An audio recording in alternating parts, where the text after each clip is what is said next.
Avec la ville de Villefranche-sur-Saône et avec la vague des livres en Beaujolais, faites le plein de petits bonheurs sur MaTV en Beaujolais au Salon du Livre 2016. Michel Réderon, vous êtes vu attribuer aujourd'hui le prix 2016 de la vague des livres en Beaujolais pour Et Barbara chantait. Je crois que ce n'est pas malgré tout votre premier roman. Hein. Non, c'est pas mon premier roman. En fait, c'est le 7e roman. Et le thème de celui-ci, Et Barbara chantait. Alors, Et Barbara chantait. Un lien avec notre icône de la chanson française, certainement. Oui, bien sûr. Mais c'est pas du tout une biographie de Barbara. Mais c'est un roman qui se nourrit des beaux textes de Barbara.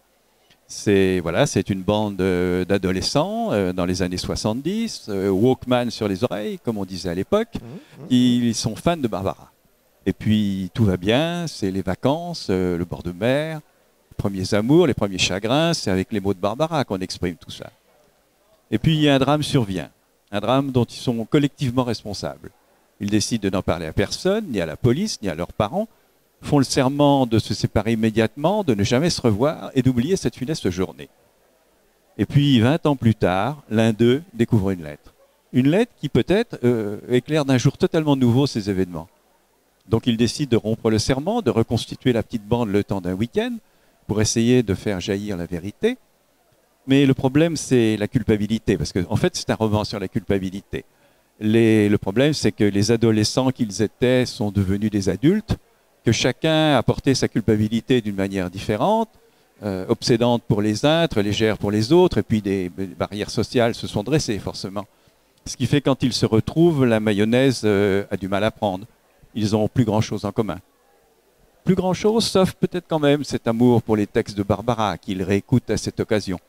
Et là, la magie des mots opère, ils retrouvent leur complicité d'adolescents, la parole se libère, et ils vont enfin comprendre ce qui s'est vraiment passé ce jour-là.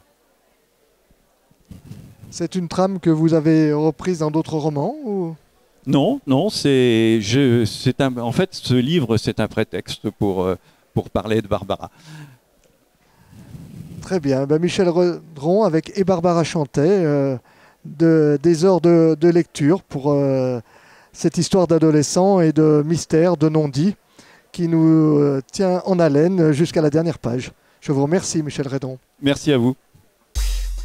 Avec la ville de Villefranche-sur-Saône et avec la vague des livres en Beaujolais, faites le plein de petits bonheurs sur MaTV en Beaujolais au Salon du Livre 2016.